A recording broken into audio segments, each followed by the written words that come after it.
What's going on, everybody? Back with another live stream. I think this is number 8, 9. We've been going strong. We've been sticking to the game plan. And we are doing at least one live stream a week.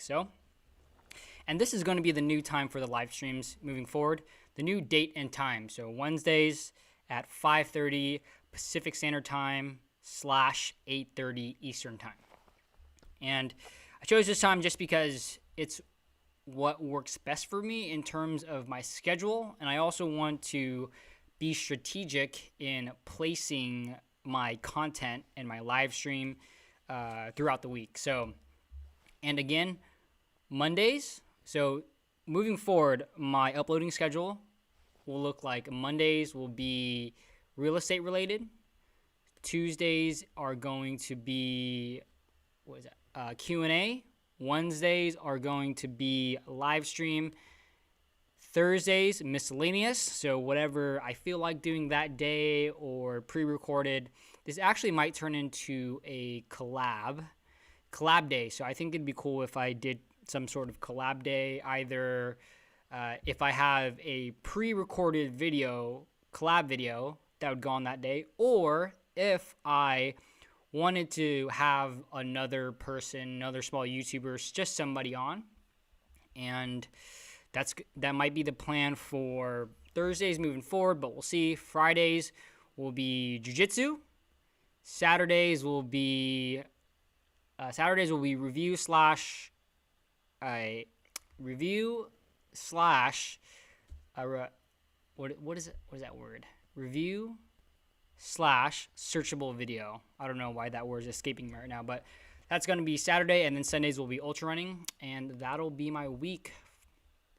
So that's what my week will look like moving forward, and in terms of my uploading schedule. But we'll see in terms of how it plays out, because it might be good, it might be bad. I might have to structure stuff around, because if I end up doing live streams on Thursday and then I live stream again the next day with somebody, then I don't want to do 2 live streams back to back. So I might have to move the Q&A to a Wednesday and then do the other live stream on like a Saturday, and then move the review video to midweek. But we'll see. We'll play it by ear, and we'll see. And if you are just joining or watching the playback, the main topic of today's live stream is how to support another person on an ultra run. So anything, I guess technically would be a marathon or longer. So ultra marathon is anything that's longer than a marathon. Marathon is 26.2 miles, so 26.3 miles. But usually that comes in 100K, which is, I'm sorry, 50K, which is 31 miles, 50 miles, 100K, and then also a 100-miler. So specifically, I wanted to more gear this towards the 100-miler, just because that one obviously is I'm not necessarily the most common, but it's what I went through. I've only done a 50 and a 100, and with 100, you just have to be a little more strategic. And with that being said, this is actually a question from Jess Kaplan, and so I thought I would make it the main topic of discussion for today. And then after that, I have some questions that I'm going to answer, and then also interact with you all on the way as well. So that's a game plan for today. And hey, Jess, thanks for coming. Ryan Chang, thanks for coming. Autopolis, thanks for coming. Loved your video with Ryan. Actually, it's a pretty good video. I like that. So for those of you watching, I did a collab video, and remind me again midstream, Ryan, to remind everyone, but we did a collab on Mr. Ryan Chang's channel. It was about just the pros and cons and how we chose our careers, and it was pretty fun. And the funny thing is, I ended up sending Ryan the raw clips, and he edited it in a way that was a lot funnier or engaging. So definitely go watch that. It was a good time. So what's up, Vince? What's up, Drew? How's it going? Yeah, it was a fun time. And I think you guys just got here, but I think what I was thinking was Thursdays are my miscellaneous days, but I think it'd be cool to do that as like a collab day. Collab day would be fun. Just so obviously I have to get people to collab with, or if anything, just live stream again. But if I do a live stream again, I probably wouldn't live stream on a Wednesday. I'd probably move to live stream on a Tuesday and then do a collab. That miscellaneous day could be a collab video and or some like a stream with somebody. So I'm excited to see how it all works out. Sundays with Heart. Leanne. Hey, Leanne, how's it going? You and Ryan Chang would love to see more. You hear that, Ryan? We are a hit. Yeah, let me know, Sundays with Heart. Just DM me after. And with the collabs, for me personally, I know that we're, recently following each other, Sundays with Heart. I think we've been following each other for about a month now or so. Though for me, the main thing that when I want to collab with people that are, that I've known for a little bit. With Ryan, I've known for a little bit, and actually me and Jess are working on a collab pretty soon as well. And hopefully, so I'm not sure if I should announce that, Jess, but I already did. So, I just want to make sure that we collab, not for the sake of collabing, but because we are, supporters of each other. So everyone that I collab with, I make it a rule, and it's nothing against people who are new with following me. But I've had some people recently ask me to do collabs, and some of them are even bigger channels too. But I prefer not to, just because I want to collab with someone that we've known each other and built a relationship, and not just collab just for the sake of collabing. That is the one rule that I've made for myself.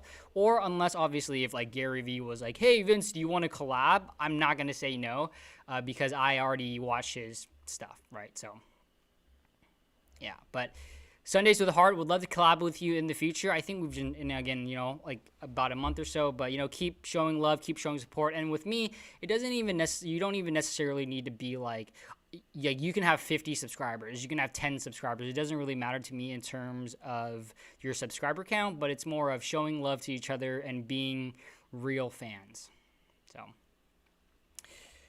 Cool. So we are 7 minutes in. I'll give it another 2 minutes or so, and then we can start this discussion, or, at least my thoughts on what it takes to support others on a 100-miler.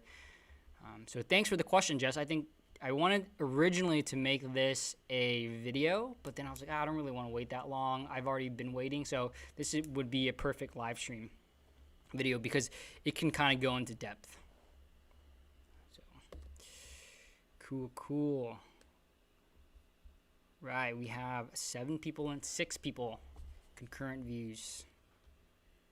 I don't also, when I do these live streams, like, what's chat rate? What does that even mean? Might be funny to ask, but I have no idea what that means. I'm looking at the analytics, but no idea. And these live streams have been doing pretty well. I mean, it at least gets me... I think the lowest one I've had was 10 hours, but I think that was because I did it on a Sunday. But usually when I do these live streams it's 10 hours, or last week was 10 hours, the one that I did like 3 days ago. And then there were, I think, an additional 5 to 8 hours like after that, because I did it on a Sunday. So hopefully with Wednesdays at 5:30 Pacific Standard, 8:30 Central Time, it'll be like my time. So moving forward, people will expect that time. So cool. Well, let's get into it. Oh, wait. So you have a quick question up top list. I assume chat rate would be the speed that message comes in, maybe on average. My guess without digging it up. Yeah, it says, because it's like chat rate, but it gives it like 2. It gives it a number. So like 2 or 4 or 6. So it's like, is that per minute? Is that per, hour? It can't be per hour, but I'm probably guessing it's per minute. So right now it's at 2. But earlier it was at 4 when people were typing into the chat. So 4 or 6. So Cool. Well, let's get into the topic of the day. So the topic of the day, I have it up on the screen right now. So Jess asked, I'm supporting my husband on a 100 miler next month. Any tips on being the best support crew that I can be? What do I need to know? So one key thing is that if it's his first 100 miler or not, because if it's his first 100 miler, then he's going into it not knowing kind of what to expect as well. I'm not sure the longest distance that he's ran, but when I ran my 50 versus my 100, the 50 really didn't take that much like planning. I mean, it was rough, but the 100 is exponentially worse because obviously you're doing 100 miles. It's double it, but once you get to that 50-mile mark, you're like, oh, I have to do this again. And it's not as simple as, okay, let's say you ran 50 miles in 12 hours, and then you're just going to double it, 24, so I should finish within 24.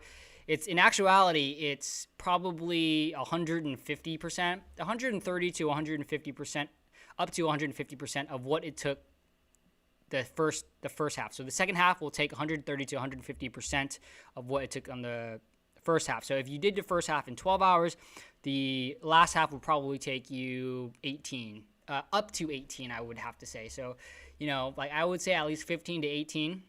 And that's what it took me. The first 50 on my 100-mile run, I did it in about 13 hours, a little less than 13 hours. But all in all, it took me 29 hours, a little less than 30 hours. So with that being said, again, if it's his first if it's his first 100-miler, then you have to, I'm sorry.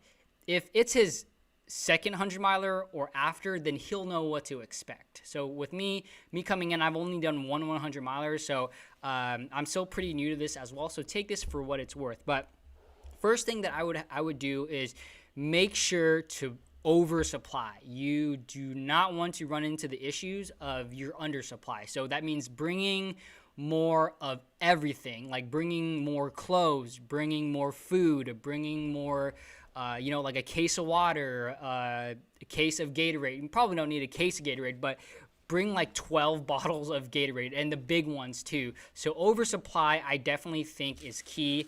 Just because, if it's not self-supported, or it depends on if it's a loop, or if you're going to see him, sporadically, okay, maybe you have to meet up at the aid station, so you can only carry so much. So these are the things that you're going to have to take into account, because if it's a loop, it's not that bad. Okay, I'm going to see you every 2 miles. I'm going to see you every 5 miles. So exactly, you can have your aid station there. Whereas if you're going to meet him at certain checkpoints, then it's another story. Then you can only carry so much with you at a certain time. But obviously, bring oversupply, especially when you get there. Usually you can camp out the night before. I'm not sure if you can. Some sites will, some races will let you do that. But make sure to pack up your car. So things that I have just to bring extras, clothes, especially clothes. You want to bring, I would probably bring 2 extra sweaters, a couple running hats,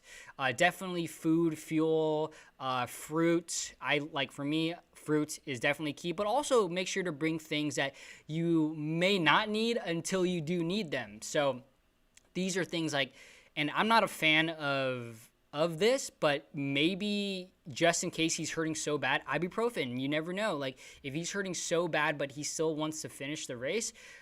With my 100-miler, I ended up taking ibuprofen, just 2 pills, but then after I took it, it did make me feel better, and I ran, and the pain went away for about an hour or so, but I regret taking it because I should have basked in the pain, right? So you might, because he could be, oh, I have 30 miles left, but I'm hurting so bad, but I still want to finish, because at that point, you're like, I still want to finish, but I can't walk, or I can barely walk, but I might not make the time frame. So, ibuprofen, you may need it, you may not, and so I would just just in case.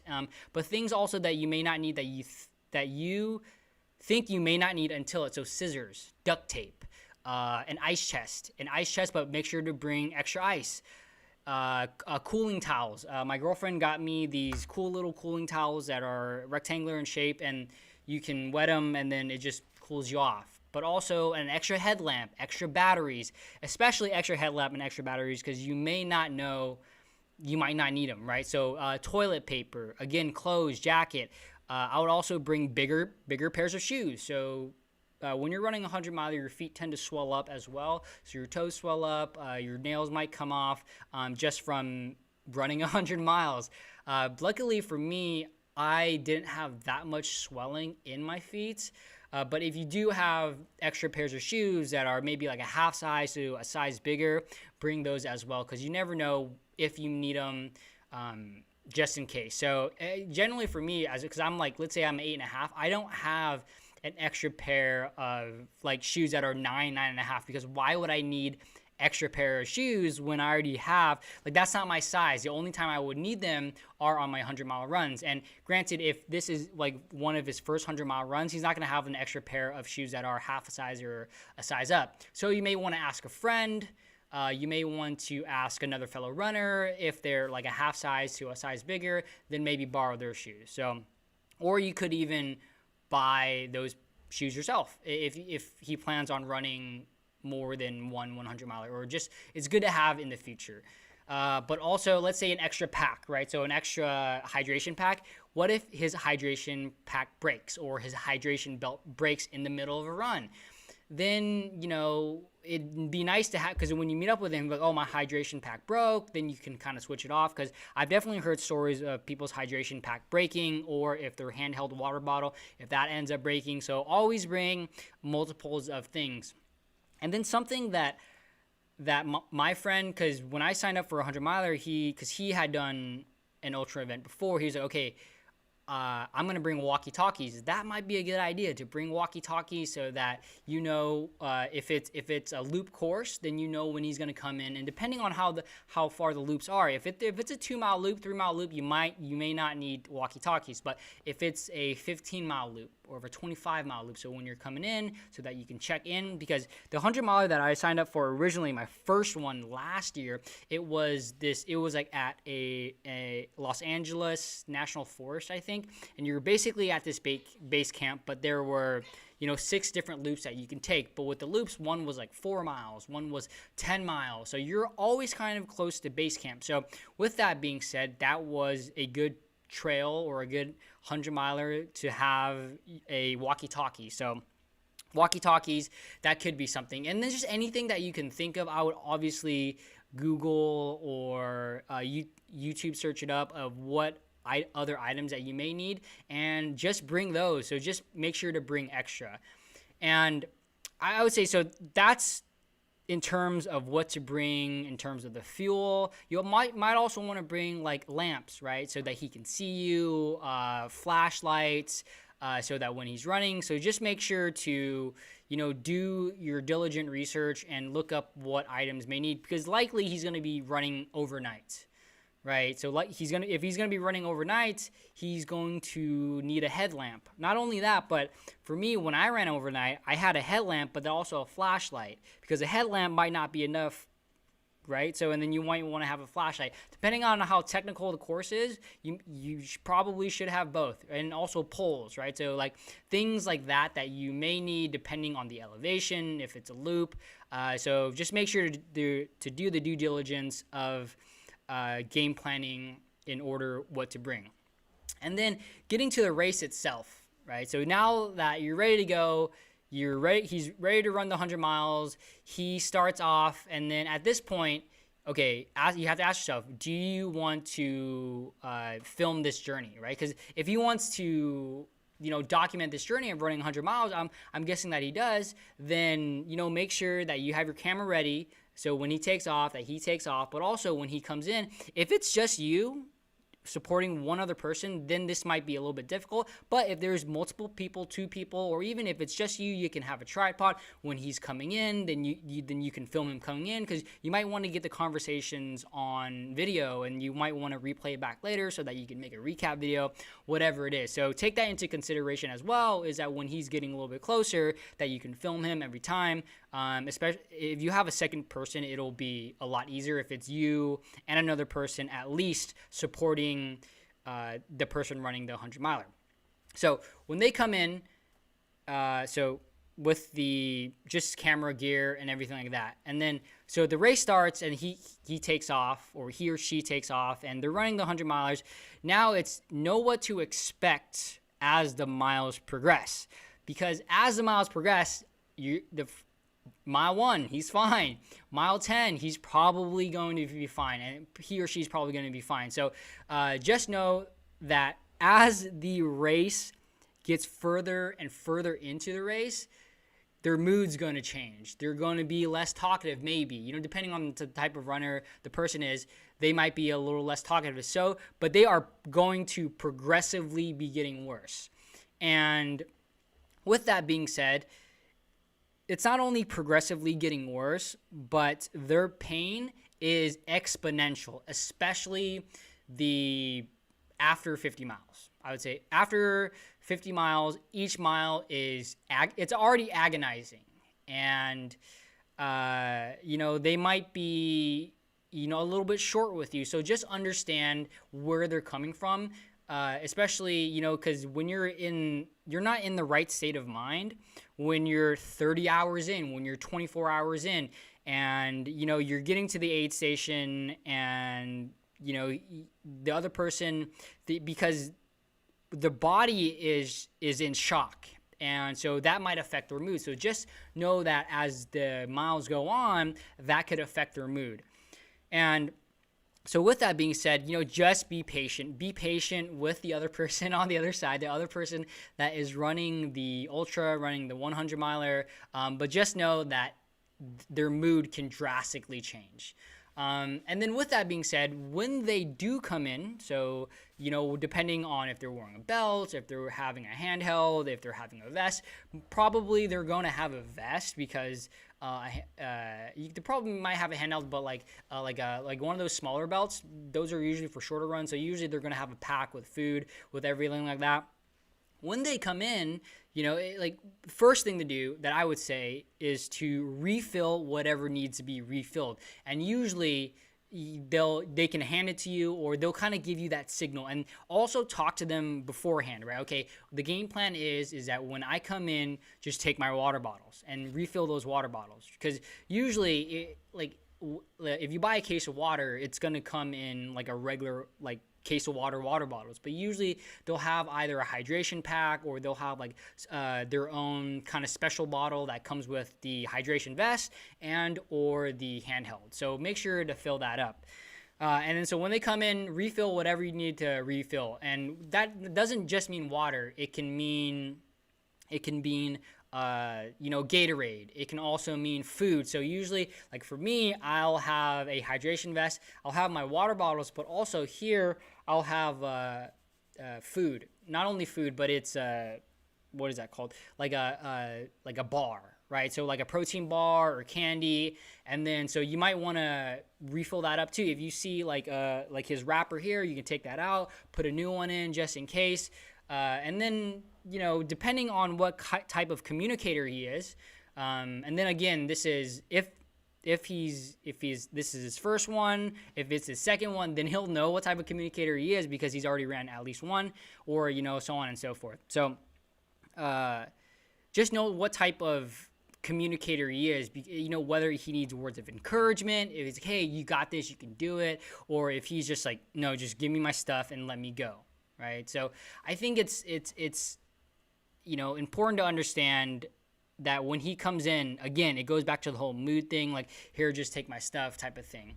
And you want to make his life as easy as possible, because when he comes in, he's going to be in a certain mood. He might not want to talk, or he might be in a great mood at one checkpoint, but then the next checkpoint, he's like, oh, that was rough. that was rough, right? And then, or he might just want to vent, right? Or things like that. And then also, if you do have another person, you know, if they're gonna have another crew members or someone to pace him, you know, it's that's something to think about as well. If they're gonna have a pacer, right? So if you're gonna pace him, or someone else is going to pace him, just make sure to know what type of like encouragement he needs. Some people don't. They go, you got this, you got this. You know, okay, come on, let's do it. Or some people just want someone to run with, so that when they get later in the miles or when it's dark at night, they can just follow someone, but they don't want to actually talk. So communicate this, you know, talk to him or her before, and just try to find out what type of communicator they are, especially in those longer runs. And then that's pretty much all I have in terms of what to expect, in terms of what to bring, in terms of a game planning. You know, and it's one of those things is that the more you do this, obviously, the more you'll learn. I think for me personally, I've only done one 100 miler, and that was self-supported. And my brother and my friend were crewing me, but I had a car, and I just put everything in the trunk. And then so for me, and I didn't know any of this. Right, so when they were crewing me, they were just sitting in launchers. I was like, hey, I just want to make sure that I'm safe, because I'm running in the middle of the night. So I wanted to make sure that, okay, I don't want to get mugged. I just want to make sure everything's okay. So you guys are good. Just make sure that, you know, you'll see me about every mile or so. So just make sure I'm safe. But when I came back and need to refuel, I was refueling myself.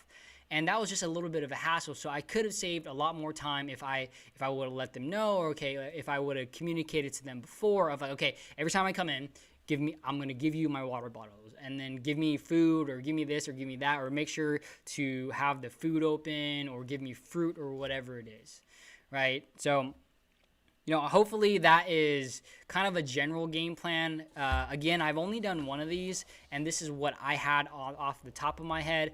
But, you know, do more research, look into official races or YouTube videos, and see what they have to say as well. So, cool. And then now I'm going to go to the live chat. Live chat, cool. So he did a 50. So, I mean, I think a 50 is a good gauge.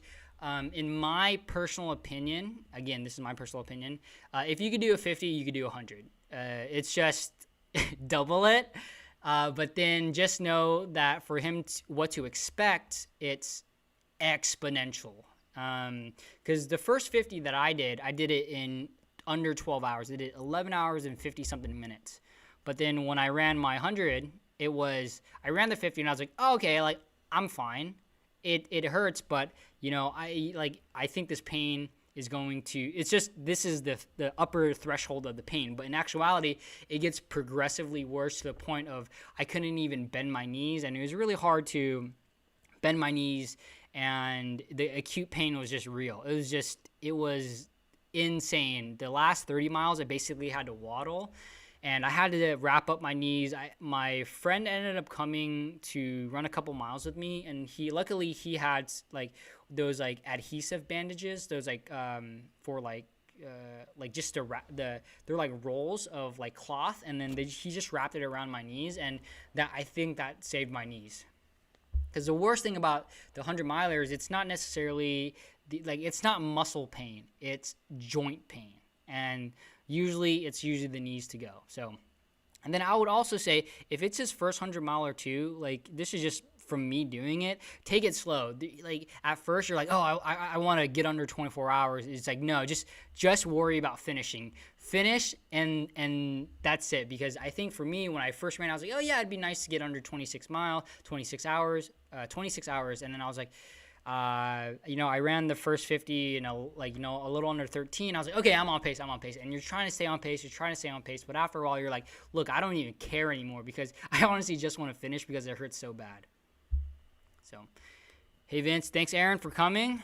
Do you prefer water or something like Gatorade? So for me, I prefer a little bit of both. So and actually something that I forgot to mention, and thanks for bringing it up, this sparked my thought process was make sure that he's eating on a consistent basis, right? Because the thing is, if you're hungry, you're already too late. So for me personally, 300 to 400 calories is what works for me. 300, 400 calories per hour. So however I get this.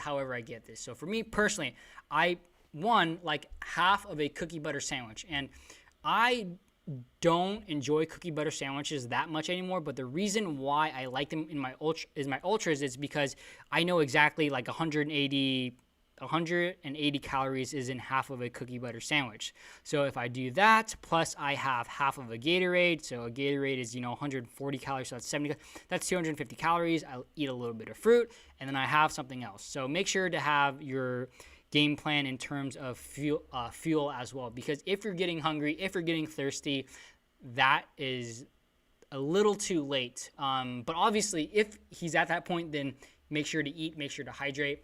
But to answer your question, Ryan, I prefer a little bit of both. I actually prefer water, but when I am out on a run, especially a long run, I like Gatorade because it's an easy way to get in liquid calories. And when you're running an ultra event, or even if you're doing a long run, the electrolytes are great, but also I just need to get in calories. And sometimes when you're doing a 50 miler or a 100 miler, those ultra distances, you lose your appetite. Right? And you just have to force yourself to eat. And that's one of the things too, like I had to force myself to eat, and it was just like, okay, this is like literally a mission to eat, because I'm running and I'm eating, I'm chewing, I'm not even enjoying the food. It's just like, I just needed to go down. And I was just like, chew, swallow, chew, swallow. Okay, keep going. So, yeah. So, hey, Aaron. Hi, Aaron. Hi, Jess and Ryan. You're an animal basking in the pain. I give you credit. I couldn't do that. I follow the philosophy of something hurts during a workout, I immediately stop, as I view as a sign of injury starting. Yes, actually, I actually do not recommend running 100 milers. I mean, unless like that's like it's because it is very painful. Like to the point of, okay, this feels like I could definitely injure myself. And you're kind of playing with that line. And that's what it is in terms of, running 100 miles. But just know what you're getting yourself into, because on a normal day, if I'm on a normal run, I don't do that. Like even if I'm on my long run, 20 miles, if I'm feeling the slightest bit of pain, I'm like, nope, I'm not chancing it. But with like a 100 miler, I mean, it's like you're doing it. For me personally, I'm doing it for the challenge, and I want to get to that pain, and that's why I'm doing it. But on an average run, like I'm not like, oh, I want to hit that pain threshold on an average run. So there's definitely like times of where I am willing to push through that, and times where I'm like, no, like let me scale back. So this is awesome. When I've thought of that, would love to run more miles, but my back and knees can't handle long distances anymore. Yeah, it's definitely hard on my knees. And I think that for me, like it's definitely my knees. And that's the first thing that aches. And I personally don't have a lot of muscle aches. Whenever I run, actually, it's rarely the muscle. So it's more of the joint pain, and obviously when I'm running, it's just like, okay, I'm trying to stay light on my feet. And then also something to add to, Jess, is that when he's going through it, there is no shame in walking. It's okay to walk. When I do my next 100 miler, I'm going to walk. Like I'm going to walk early, right? So like something that I learned from the Counter Club Challenge, walk early. So this is like what happened on my first 50 miler. I ran the first 34 miles, and then at that point, I was like, oh man, my knees are shot. And then I ran, walk, and then I had to walk the last 3 miles. And then for the 100, I started walking early, but I only for every like 5 miles that I ran, I walked maybe half a mile. Right? So that was the ratio: run 5, walk half. But nowadays, I wouldn't even do that. I would do more like time.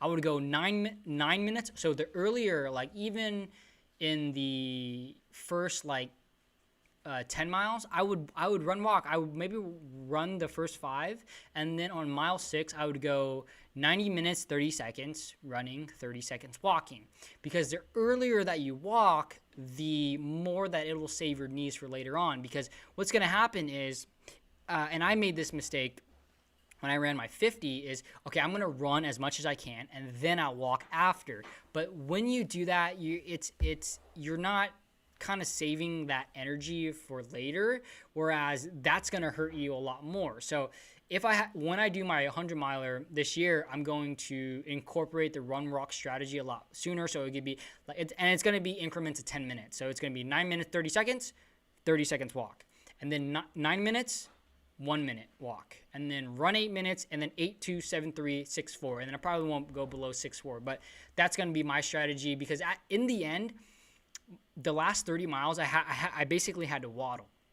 And if I would have been more strategic at the beginning, then I likely would have been able to run a little bit further without it waddling the last 30 miles, right? So take that for what it's worth. He has a waist one, I think, on Illuminate on the ground.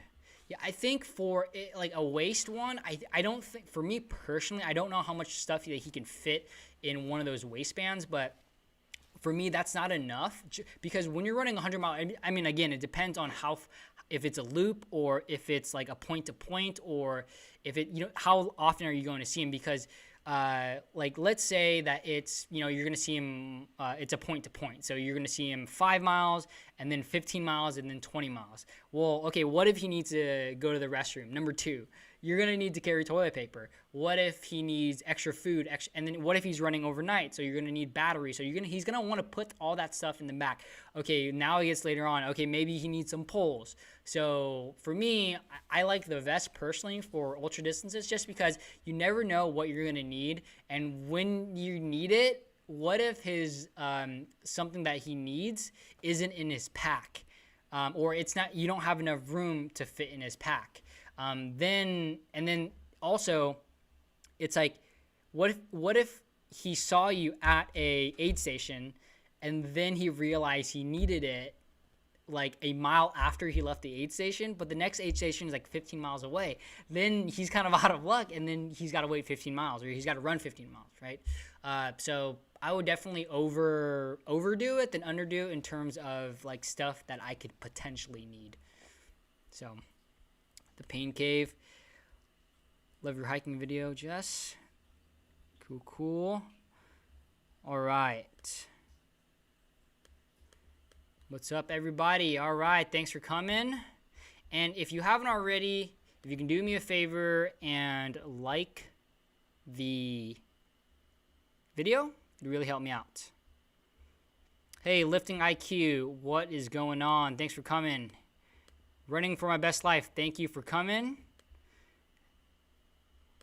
All right, cool. So that was my advice on how to crew for a 100 miler. And obviously, if you're crewing for yourself, take all of what I just said and just be super strategic. Honestly, if you're running a 100 miler, I would definitely recommend a crew. I do not recommend running it by yourself. It's going to be tough. It's doable, but it'll definitely be tough. And then also, something I did forget to mention, battery packs. So make sure if you have an external, bring the external, right? Depending on if he's running with music, depending on if his phone's gonna die, and everything like that, right? And then also, when he's coming in, depending on how long he's staying at the aid station, can his watch handle ultra distances? If his watch is I think there's Garmin Forerunner 235, it can last up to, I don't know, I think 12 hours, 18 hours.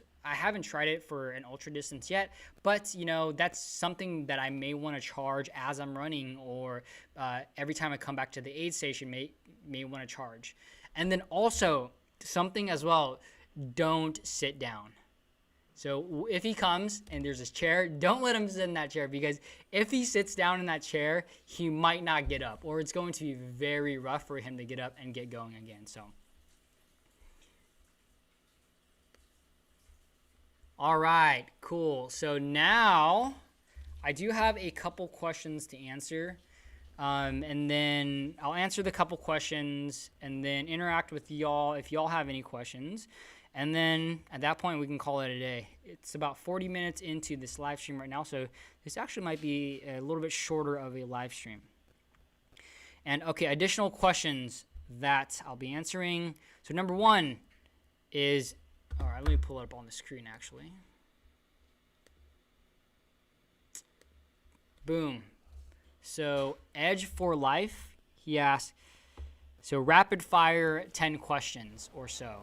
So I won't be rapid fire, but I'll do the 10 questions and then just go into depth of the questions. So do you keep a journal? I don't keep a journal. I used to keep a journal for my workouts, but nowadays I've been doing it for so long that I kind of know my numbers. And I also listen to my body. So before, when I first started, I had a journal for, my deadlifts, my squats, my bench. And then after a while, I was just like, okay, that's all I really need to keep track are my powerlifting movements. And this is also for obviously powerlifting movements and like working out in the gym. But I used to do that. But then nowadays I'll just go by a certain, I guess a gauge. So how I gauge it is if I'll start off with certain training blocks. So at the start of the training block, I'll usually start off, like normal. If I'm doing squats, let's say, I'll go, okay, 185 5x5. So for me, I haven't done squats in a while, but if I end up doing squats again, I'll probably start off 185 5x5, and then every time, and I'm always on a strength type of program. I don't typically prefer hypertrophy, and that's why I'm so small. But usually when I get back to training, I'll go a 5x5 program, and then 185 5x5, and then the following week go up by 20 pounds, so 205 5x5, and then 225, and then so on and so forth.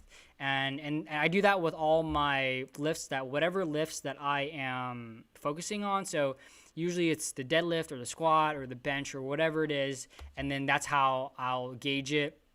And then if I've taken longer than, let's say, I would say a month or two off of seriously lifting or doing those lifts consecutively, then I always start over from the 185 5x5. Or, in the case of deadlifts, it'll be 275. So 275 5x5, I can pretty much do that year round, and it doesn't matter if I haven't done that in a while, I can usually do that. So that's my starting point. And then with my bench, it's usually 155 5x5 that I'll start over with and then move on from there. But so to answer your question, I don't keep a training log, but that's my thought process moving forward whenever I go back to lifting. And in terms of keeping track of my other things, Strava, I use Strava to keep track of my runs, so I don't need to double dip and keep track of my runs. And then also and then jiu-jitsu, I just keep track of from the card, right? And then those are all the things that I do. And then also with the pull-ups, although with the pull-ups, I have not a spreadsheet, but my notes, and then I'll put every single day that I do pull-ups, I'll put the number next to the pull-ups, or the number of pull-ups next to the date. And then that's how I keep track of my exercise. But nowadays, I go by feel. I'm not super serious about powerlifting, or I was, and then now I wanted to focus on ultra running, but I'm still aiming for that. I haven't deadlifted in a long time, and that's what's kind of slipped, because I did have a goal to do to powerlift 400 and I think 73 pounds. That would put me in international elite, but I've been so focused on catching up with my pull-ups that I've been doing 150 to 200 pull-ups every single day. So now it's I gotta shift my focus back to deadlifts. All right, cool. And then next question, do you compete? So compete in powerlifting. I do not compete in powerlifting, though. I would like to compete. I don't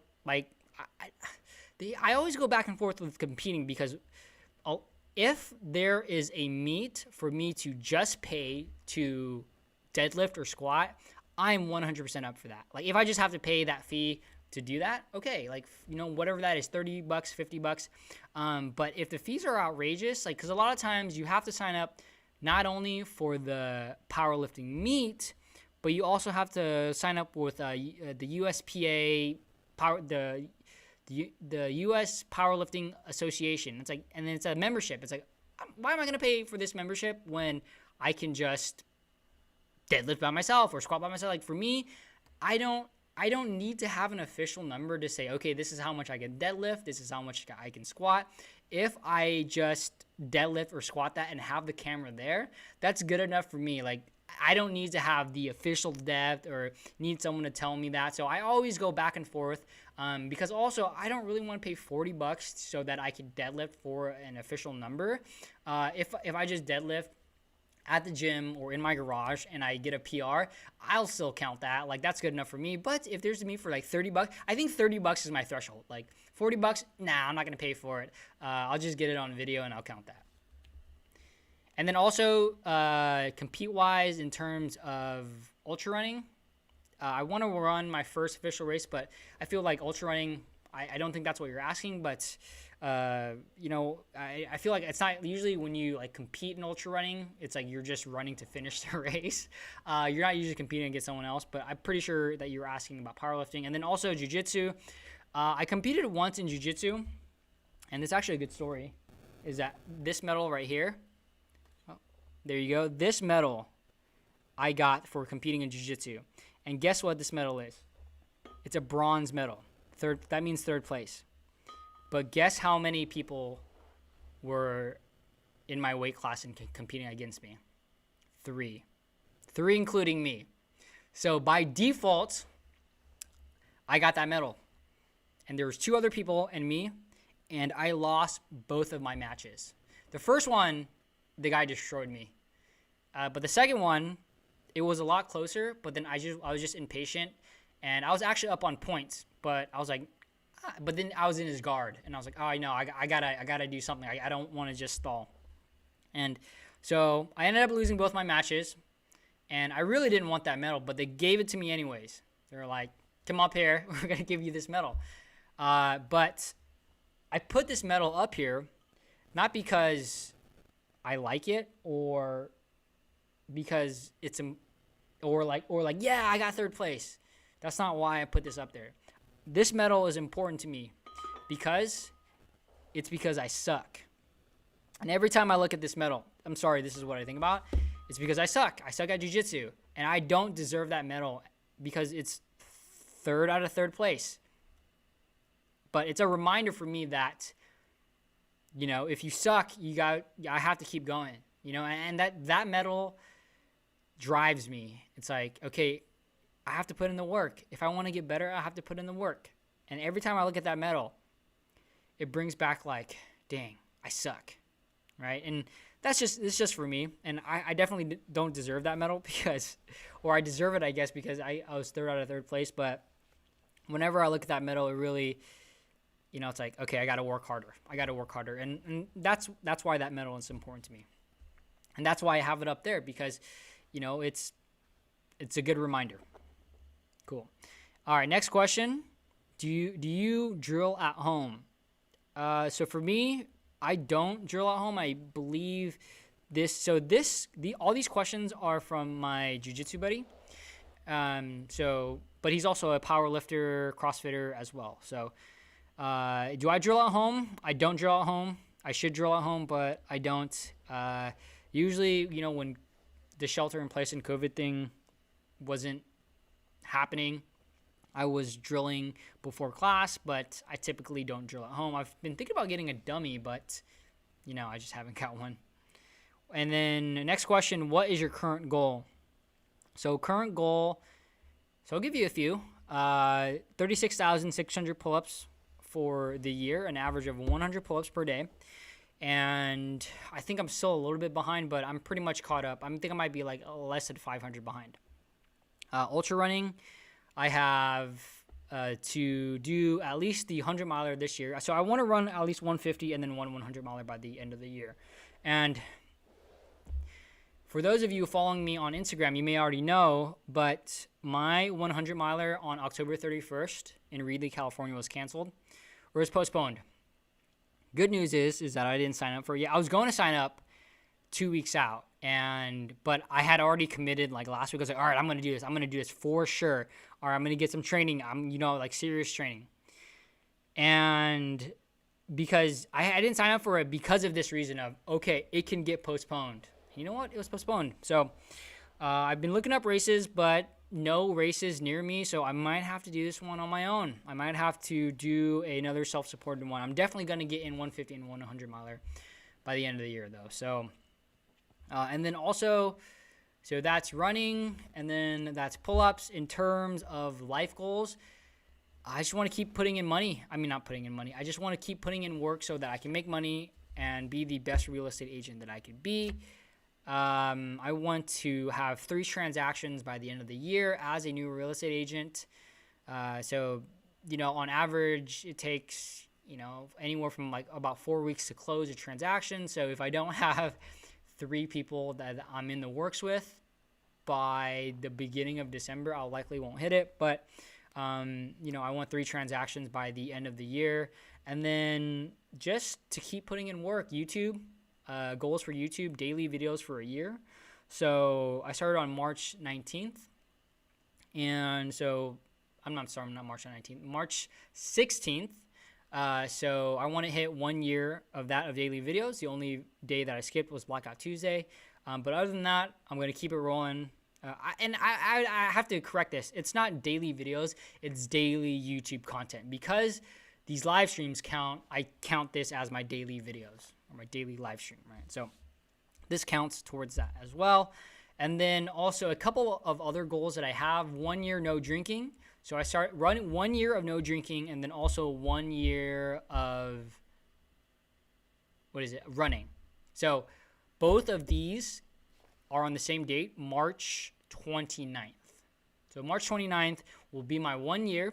And then after my 1 year, I will likely continue my running streak, but I will unlikely continue my non-drinking streak. Not that I want to, I just want to like chill and not that I'm going to go like heavy hard all the time, but for me, I just wanted to see if I can go a year without alcohol. Once I get it, then, I just have to, I don't mind getting a beer here and there, but also I just want to keep it to that. I want to get a beer here and there, and then, obviously a little bit more, if it's like a wedding, but I really want to have that strict guideline of, okay, you can't have more than 3 drinks unless it's a wedding. Definitely not birthdays, because birthdays happen. I mean, how many people do you know, and there's always a birthday. So I'm going to make those strict rules in terms of like, just making sure that I don't drink more than like 3 drinks in that given day. Just because for me, the drinking more is for my productivity. If I get a hangover, I cannot function. So definitely when I hit that year mark, I'll have to reassess, but I'll likely keep going with the running as well. And I want to get up to, I'm going to start with a year first, right? And then a year, it's going to be yearly goals after that. And then maybe once I hit like 3 years, I'm going to go to 5, and then 5, I'm going to go to 10. And then this is just me running a mile every day, at least 1 mile. That's my cutoff, is 1 mile. All right. And then last question, it's kind of like bundled up, but what was the hardest, best, most satisfying moment of clarity part of the journey so far? So what was the hardest journey so far? Hardest part of the journey so far? I'm just going to take this as through life, because, I talk about a lot of things on this channel, so I might as well just talk about it as life. So the hardest, I guess fitness, right? Because I am a fitness channel. And I guess I'll just tie in whatever comes to mind first. So, in terms of the hardest part about this journey, I would have to say, like, for my fitness journey, the hardest part was getting started. Actually, that is 100% true, because before I got started on this fitness journey, so I started, getting fit 2015-ish. 2015, I think. But I had been on and off. But now that I've made fitness a lifestyle, look what it's transformed into. Because now, at first, it was just getting a six-pack. But then now I got that six-pack. It's like, okay, now it's powerlifting. And then powerlifting went into jiu-jitsu, and then went into ultra running. So the hardest thing for me was being consistent, getting started. But then once I got to a certain level, it was just like coasting, and it's just a part of my life now. Now, you know, like when you first develop a habit, or when I first developed a habit, I track my daily habits. Okay, like I did it for this many days, this many days, this many days. But after a while, you're like, it's so ingrained into my life that I don't need to track it. And that's what fitness is for me nowadays. Because now that if I don't do something fitness related, it's like I didn't brush my teeth. And if you don't brush your teeth, you all know how that feels. You know, if you go to sleep and don't brush your teeth, your mouth feels mildewy. And that's how I feel if I don't do anything fitness related in the day. I just feel like, oh, like it's weird if I don't do it. So the hardest part definitely about this fitness journey was getting started. But, you know, once you get started, it just becomes second nature. All right. What was the best moment about part of the journey so far? So the best moment, or best / most satisfying moment. I'm going to take it because it's kind of the same question, right? So the best / most satisfying. I guess not the same, but I'll take it as the same. So I think the happiest that I've been, or I guess my peak happiness in terms of my fitness journey, was finishing my 100 miler. Finishing my 100 miler, like, it's, okay, getting fit, jiu-jitsu, like all these things that I've done fitness related, it's hard, but it's not that hard in my opinion. Like, it's not like, oh, like this is terrible, this is tough, but it's like, it's hard in the sense of you have to do it every single day. It's the consistency factor. But if you, it's the game plan is simple. If you stick to the game plan, you're going to get fit. So when people say, is getting fit hard? Not really. It's not that hard. In my opinion, it's like, it's more, the hardness comes not from the acute pain, but from the consistency, right? So you're like, when you're lifting, you know, you're not, I'm not personally like, oh, this is so bad, you know, because let's say you're doing a deadlift, it's you're going up and then you're going down, you put it down and that's it. But the hardness is within a minute, right? Or however long the sets are. That's what's hard about it. But in terms of like, let's say like powerlifting, the difficulty does not come within the day's work of exercise or the set, right? Because in actuality, the most that I do is 5x5. That's 25 reps. Those reps aren't hard. But what's hard, so when I think of fitness, I don't think of it as hard. But running 100 miles is hard. Like, it's tough because the last 30 miles, I cannot tell you how painful it is, because there is no words that I can tell you of how painful it is. And it feels like the best analogy that I can come up with is someone is, and it's all in your knees and all in your hips, but someone's taking a dull knife and literally like scraping, sawing, and that's how it feels. But now you're like 30 miles of that, and you're like, and the thing is, for a 100-mile run, you run 70 miles, you're like, oh, I only have 30 more miles to go. I'm 70% done. But wait, 30 miles? Yeah, it's only 30 more percent, but one, it's exponential, and two, you're like, okay, 30 miles, if I run, 5 miles an hour, because at that point, you're lucky to be running 5 miles an hour, in my opinion, for me at least. If I run 5 miles an hour, that's 6 hours. But for the whole 6 hours, it's agonizing. It's the worst pain. It's the worst pain. And it gets progressively worse. And so when I finished it, it was the best feeling. I can't tell you, like the accomplishment of like this was the toughest thing that I've ever done. The toughest. So I imagine finishing a 100-mile race, it's like if I were to have a kid, I would have to say that was probably I don't have a kid yet, but if I were to have a kid, when I have a kid in the future, I would say having a kid would be a little bit above finishing a 100-mile race.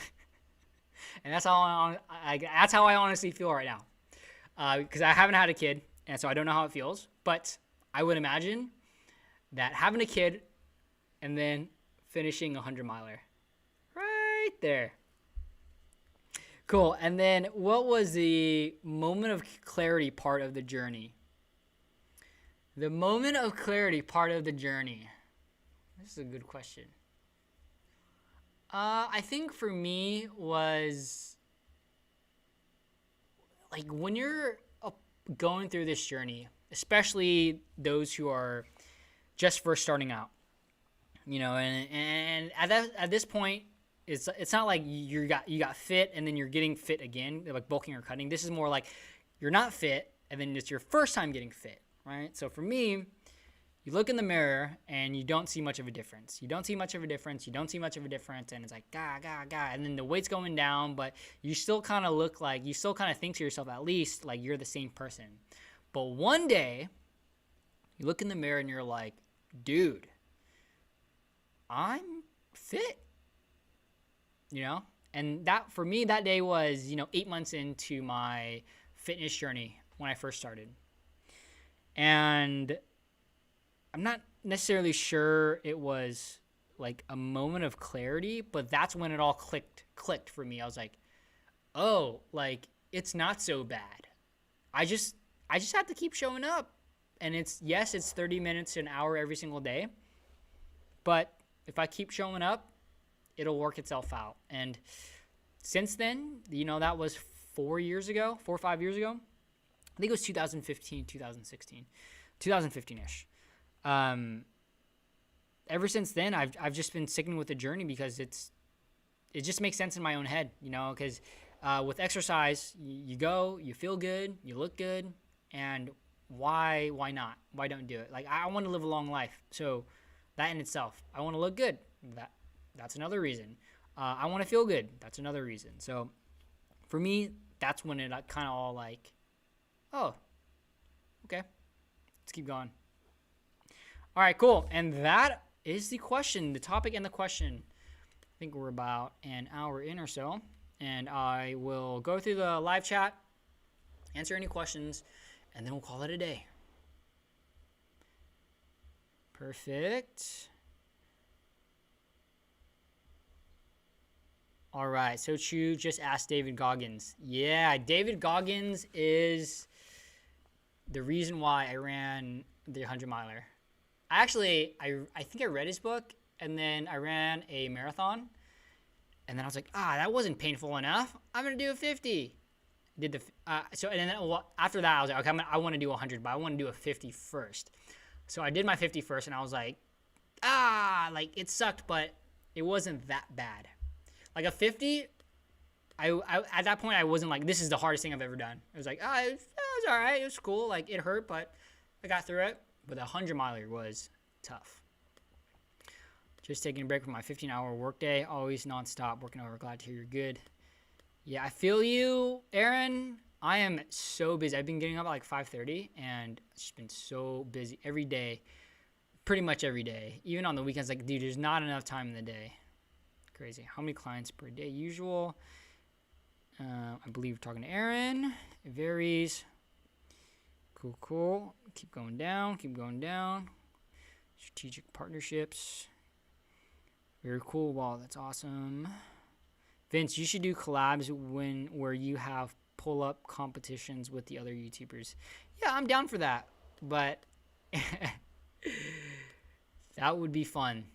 I've actually thinking about doing like live streams for my workouts, like a workout live stream, but I don't know, like how like would people be interested in a workout live stream?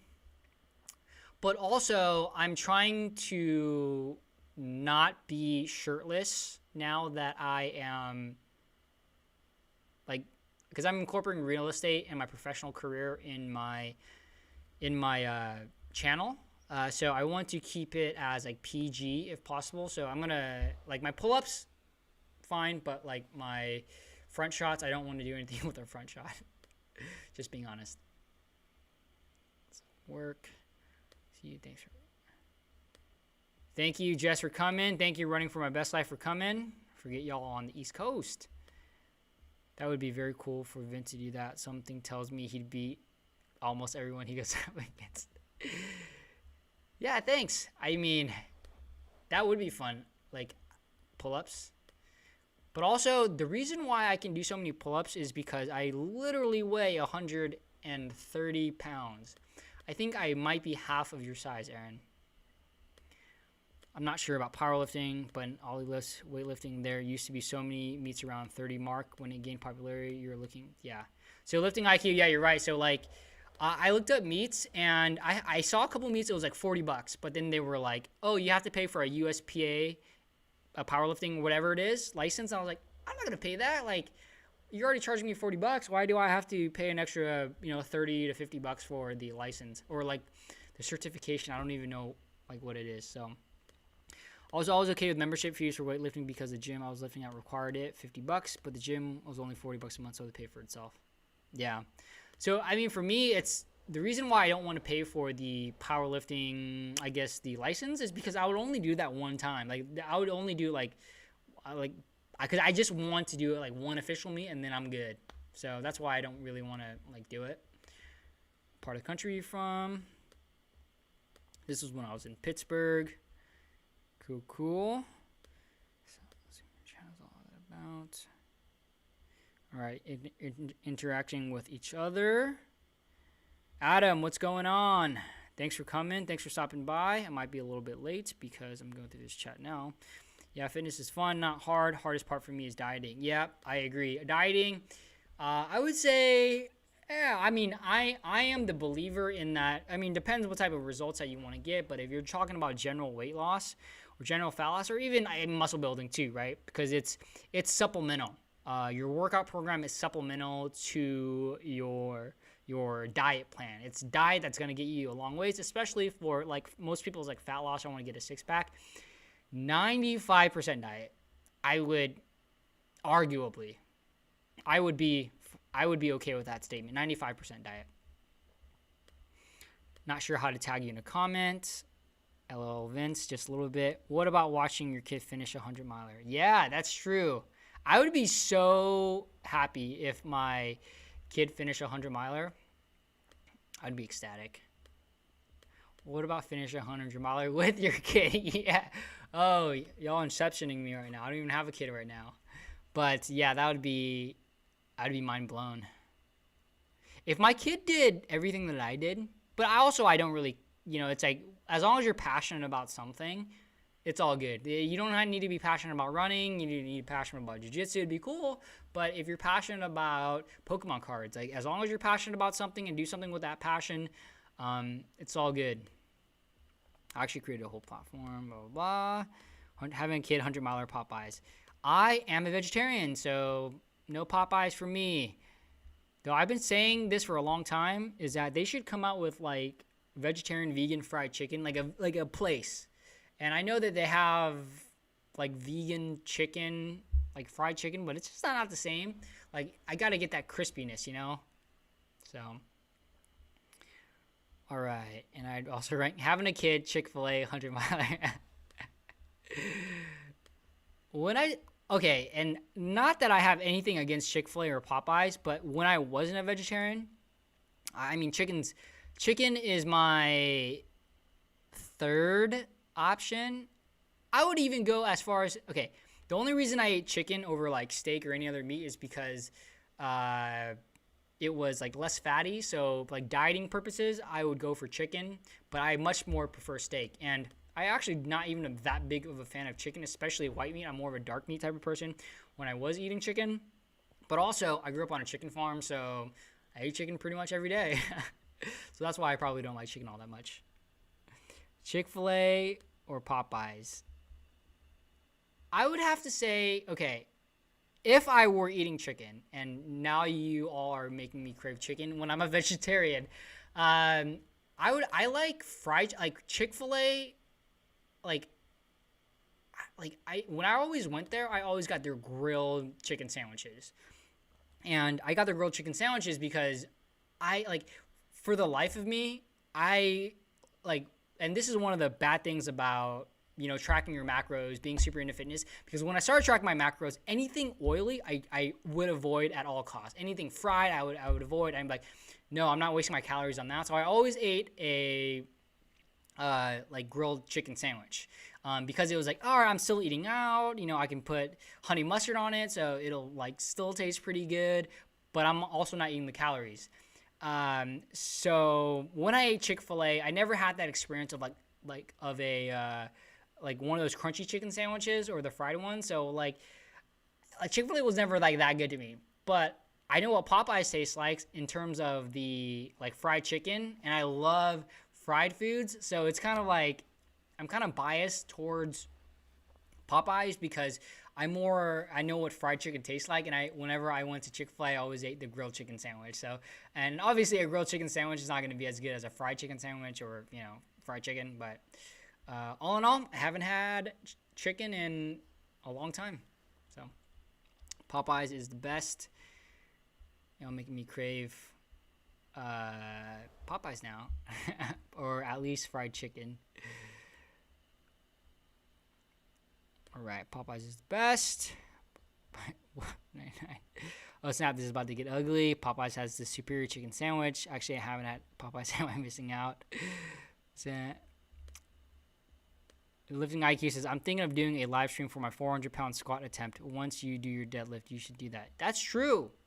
Yeah, that would be cool. Oh, or when I get to my 36,600 pull-ups as well, that would be a good one.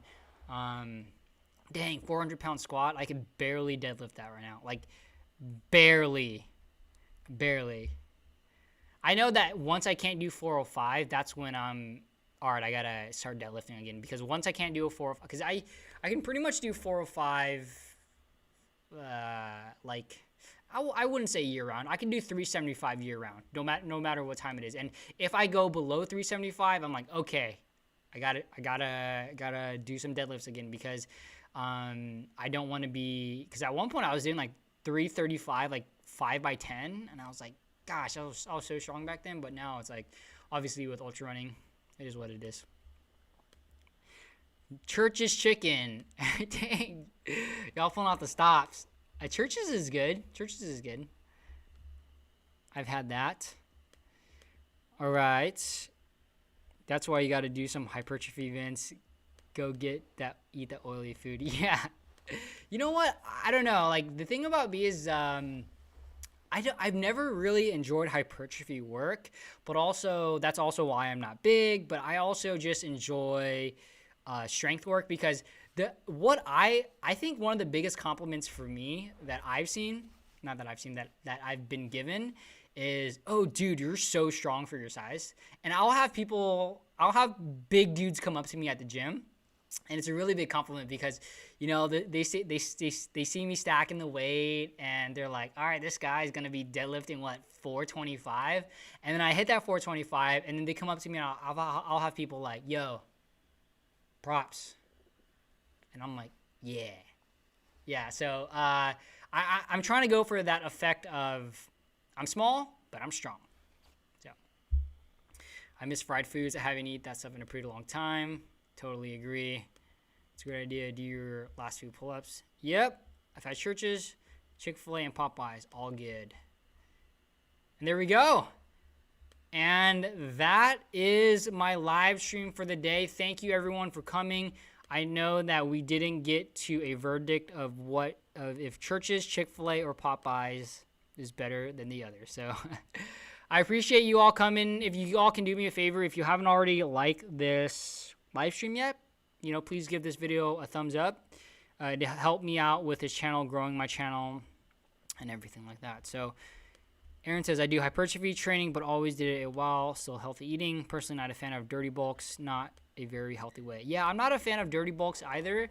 But usually what happens is that when I'm bulking is that I'm like, all right, I'm gonna clean bulk. But then, like when I'm cutting, it's way easier because I have a goal of, okay, I got to lose a pound a week. It's super easy for me to keep with that. But when I'm bulking, it's like that thing when you're not when you don't have a race. So it's really hard to train for, or it's really hard to stick to the plan. And you're like, what am I even doing this for? All right, and then I just end up dirty bulking. And that's happened like twice. So, but clean bulk, definitely the way to go. Cool. Well, I appreciate you all for coming again. Thanks for interacting with me. This was fun. And again, my live streams will be every single Wednesday, 5:30 p.m. Pacific Standard Time / 8:30 p.m. Eastern Time. At least moving forward, I'm going to play with this new schedule in terms of my YouTube uploading schedule and see how it works out. If it works out great, then we'll keep with it. If not, I might have to switch a couple things around. All right, everybody. Have a good rest of your night. Peace to you.